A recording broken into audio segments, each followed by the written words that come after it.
બનાસકાંઠા જિલ્લાના જૂના ડીસા ગામના મુખ્ય રસ્તા પર બેફામ રીતે દોડતા ડમ્પરથી ગ્રામજનો હેરાન છે। બનાસ નદીમાંથી ખનન થયેલી રેતીનું વહન કરતા ડમ્પરો રાત દિવસ ચાલે છે, જેના કારણે જૂના ડીસા ગામના રસ્તાઓ પર સતત ડમ્પરની અવરજવર રહે છે। ગ્રામજનોનો આરોપ છે કે ગેરકાયદે ખનન કરીને રેતીનું વહન કરવામાં આવે છે। ગામના રસ્તા પર બેફામ રીતે દોડતા ડમ્પર સામે કાર્યવાહી કરવા ગ્રામજનો માંગણી કરી રહ્યા છે।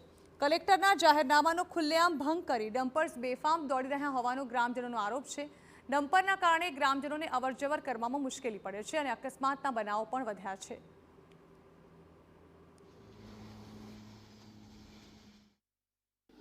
અમારા ગામમાં છેલ્લા ઘણા સમયથી ડમ્પર ચાલકો એપ્રોચ રોડ જે સિદ્ધાંબિકા માતાજીના મંદિર માટે સ્પેશિયલ બનાવ્યો હતો, જે મંદિરમાં આવતા યાત્રાળુઓ સંઘ આવતો પગપાળા એમના માટે સ્પેશિયલ દર્શનાર્થે આવતા યાત્રાળુઓ માટે બનાવ્યો હતો અને જે સલામત રસ્તો હતો ગામ લોકો માટે।